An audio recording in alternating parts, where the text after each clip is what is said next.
Okay, so I just did a little bit of a interview with a young woman from North Bay who has used the women's medicine from instruction from our sessions, our virtual sessions earlier this May, or early in the May of 2020. And I just wanted to share with you guys her story, just to be a source of motivation and inspiration to give you what you need to get outside and come learn in our session on Monday, and then to get outside and actually do it, because it's really amazing stuff. It's able to accomplish a lot of really awesome things. And yeah, I just wanted to share with you her story, so here she is. My name is Paige Restoule. I am from Doki's First Nation. I'm currently living in North Bay with my family. This is where our home is. And I'm currently working at the North Bay Indigenous Hub as the Traditional Healing Coordinator. Good? Yeah. Okay. Yeah, sweet. So yeah, I just wanted to spend a couple minutes with you just to I think you have a really amazing story about the women's medicine. And I thought that if this was if you were willing to share with everybody, it'd be real awesome. Yeah, just like what we said earlier, just to get people over that hump of learning about it, and just getting people to actually go out and do it. And I think it's really important to start incorporating these sorts of elements as a part of our teaching tools, just to share people's personal stories about what happens when you use some of these Kwemshkiki, because they're really powerful medicines. And I like to try to teach them in as simple of a way possible to get people to do it. And I think actually listening to the person themselves is going to get people to get outside and actually try to make it happen. Okay. I'll see if I can minimize it like I did last time. I've been thinking about like all these things I want to say, because there were so many things that like really, I guess, got me going to want to do go this route. But anyway, okay. So you can take however long you want to. An hour later? No, just yeah, let's do it. An hour. So I've had difficulties with pregnancy. And so I've had a few miscarriages, and we've had one successful pregnancy. However, we did have our son. He was born early, so he's premature. And I remember throughout that pregnancy, there was always the issue and concern of fibroids. And I knew that they were there because it's always been something that's been told to me since a very young age. And when I asked the doctor what I could do, he just said, well, it's just something that you learn to live with, and it's nothing that's of harm unless it becomes cancerous. But as of right now, everything is it's just fibroids. I'm like, okay. But like I mentioned, I've been having a lot of difficulty with conceiving, and we actually tried to get a lot of help through our doctor in like different ways. And he just kept saying, well, you know, you can get pregnant, so just keep trying, just keep trying. But it gets really like mentally and emotionally struggling for me. Like I had a really hard time with it because you keep losing a life, and that's something that you're trying to create. And what so happened was, so my last miscarriage that I had was about a year ago from now. So what happened, well, we went into COVID and lockdown. So we were at home, and I never thought about traditional medicine. I didn't even think about it, even though it's always been something that I've been interested in. I never thought of actually making it apply into my life. So my use of medicines was like smudging and cedar tea. So like the very, very basics, right? I never thought of actually going out even further to look into how can it help my health. So of course, I've always watched everything that you've done. And the one episode that came up was the Kwemshkiki that you did back in May, I think it was. And everything that you said in that video totally hit home with me. when you shared the story of the lady that had the fibroids and she started taking the traditional medicines, the women's medicines, and it was just clearing out her body. And I was like, oh my God, that could be me. Maybe that's the piece that's missing. This is what is probably stopping me from actually having a successful and healthy pregnancy. So I listened to the whole thing. I wrote my notes down. And I think I even messaged you right after that. And I was like, I'm going out to get my medicines. And I was sending pictures to you to make sure I got the right thing. And so crazy part of this story. Another thing, I guess a side note, every month, so my menstrual cycle, I would have a very difficult time with cramping. And this was before I had my son.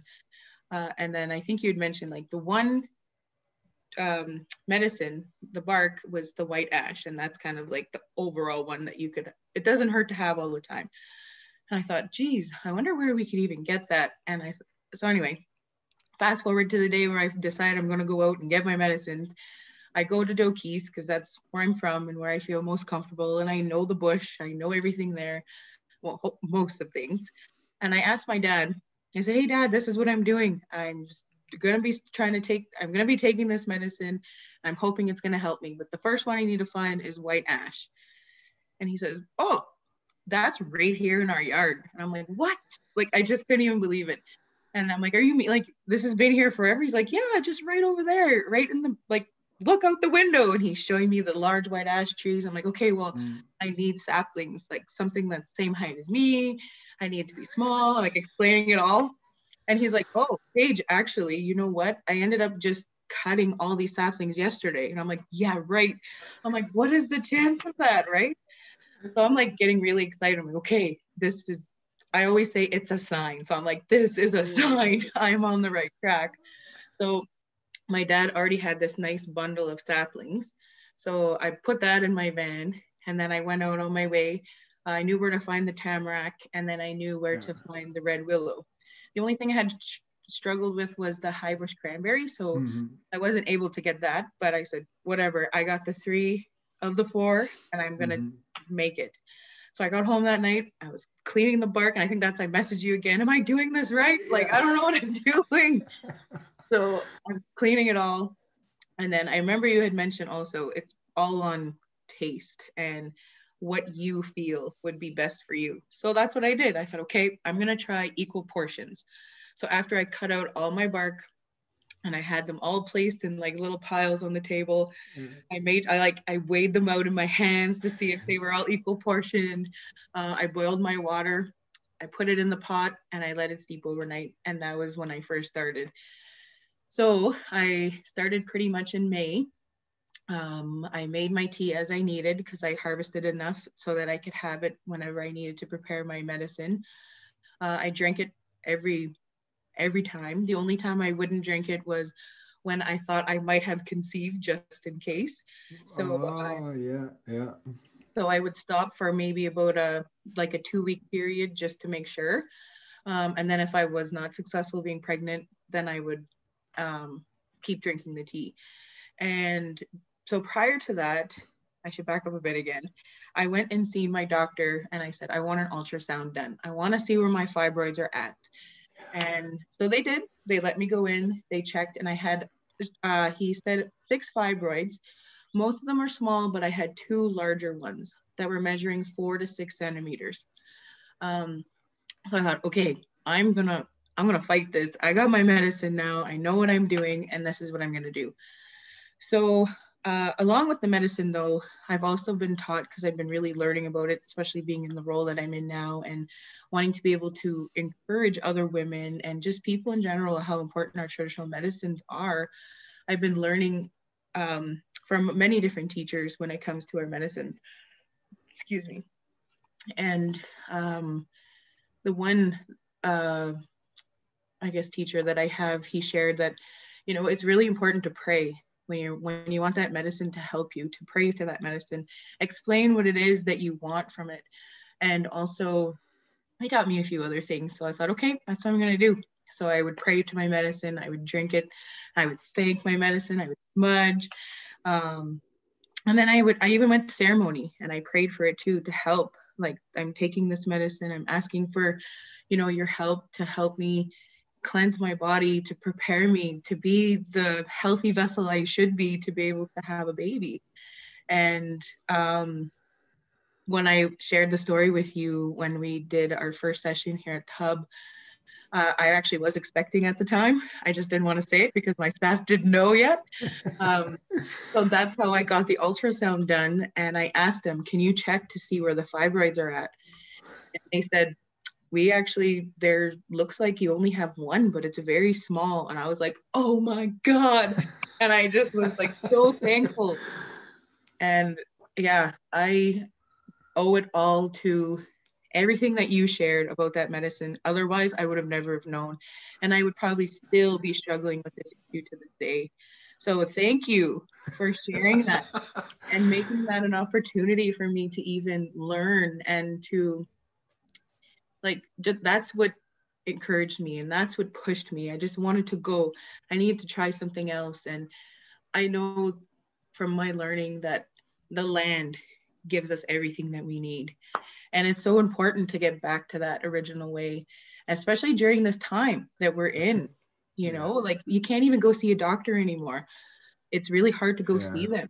But if you have people like you and my other teachers who could say, these are the medicines that you use, and you use it, you believe in it, you pray for it, it will help you. And I am so thankful. So, yeah. Oh man, that's awesome. So good. Yeah, I really like that. It's one of the things, I don't know if I directly encouraged it with you or in the Kwemshkiki program from May, but or last May. But one of the things I really like to encourage is to get those baseline level tests done, just to see where you're at. It's super important because one of the things that happens to a lot of us when we use Kwemshkiki or we're using plant medicine, it's really hard to motivate and encourage and inspire people to actually fulfill the protocol of actually getting out and doing it, and then to keep doing it. And so what those baseline records really show, when you get those right away, sometimes even before you start plant medicine, you get to see the impacts that it has. So it's really easy for diabetes and things like that, checking people's sugars and getting their A1Cs done. But I'll even try to get people to do a whole DEXA scan, their whole total body, just to see get everything measured, and get all of the blood work done, and then start make some changes. And then you're able to monitor the success of those changes. It's really important, ends up being really important for a lot of people. So it was really good that you did that. But you're a real good example of one of the more difficult times that Kwemshkiki will have on a woman. So in our experience, it's either like real fast and it's real dramatic.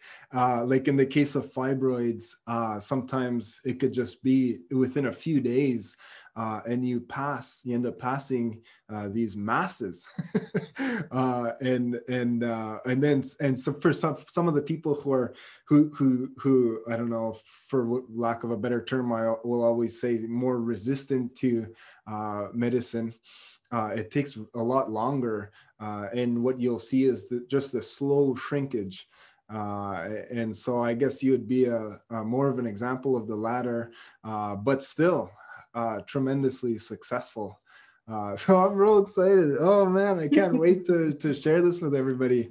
But yeah, I really want to thank you for putting yourself out there in your story to see the value that it has and to share that with others. I think this is going to be really fun, and I can't wait to share this Kwemshkiki medicine teachings on. Monday. Oh, that's only Monday. I know. Over fast. Oh, I better do this real fast. Oh, okay. So I should add in there. So like it did help me get rid of fibroids. It helped me have a successful and healthy pregnancy because I'm halfway through now. But the other thing that I also noticed that it has helped with, and nothing has been able to help me, besides the medicine, was making my menstrual cycle back on track. So it was so out of whack. Like, and I think that was another reason why I was having a difficult time conceiving, was because I was all over the place. But after taking this medicine, everything went right back to normal. It was crazy. Like, I was like, oh my God, Brennan. Like, I just couldn't believe it. I'm like, everything's back to normal again. Like, it was crazy. So it didn't just help with fibroids, it helped with managing my whole self again. So yeah, that's awesome. We'll explain exactly why throughout our program on Monday. But I was wondering if just before we end this, if you wanted to just give a little plug to the hub. What you guys are aiming to do and are doing is really awesome, and I thought it'd be neat just to be able to, you know, maybe put the bug in somebody else's ear to start encouraging some of the same practices that you're aiming for. Okay, so the North Bay Indigenous Hub is a brand new organization in the city of North Bay. And our goal is to help support our urban Indigenous population of the city of North Bay and the surrounding area, but also to help support and fill the gaps that are missing within our 3 local First Nations, Nipissing, Dokis, and Temagami. So throughout the North Bay Indigenous Hub, we have many different areas to look at our mental, emotional, spiritual, and physical well-being. We have our primary healthcare team, who we have doctors, nurse practitioners, dietitians, and then we also have our social service team, which includes us, our traditional healing department, as well as the social service department. And what's really cool is that we are focusing on the Indigenous ways of healing and knowing and being. That's something that we really try to encourage for our clients that are coming through the door. Now we understand that, you know, some people aren't ready to follow that way of healing and learning and understanding. So we are also providing the Western approach as well. But what we try to do is try to make it intertwined so that it's something that they start to learn a little bit about, to start to feel comfortable about. And I'm really excited with my team that we have in the traditional healing department. We have 2 cultural practitioners, myself, and an elder in residence. And we work very well together, and we come up with many great ideas. One is, well, I guess our goals are to work on traditional medicine to make that something that is easily accessible for our clients that come through the door. Whether it's just starting that beginning of learning, like I said, where I was at the beginning, just learning about smudging, or the ones who come in that have already been using but want a little bit more help, and where do they find it now outside, and help them seek that out, because that's what we've been doing for about the past year, is really exploring our territory and learning where we can find these medicines, visiting our communities to see where those medicines are too. And yeah, like everything I think that we're doing is really exciting and really cool. Is we're going to be opening our door like super soon. Even though that we are in the middle of a pandemic, we are still making it happen because we know that it's a need, especially with this pandemic right now. There's so much happening, you know, our well-being is starting to dwindle, and we want to be there to help you. Even if it's through virtual support, we're here to help as much as we can.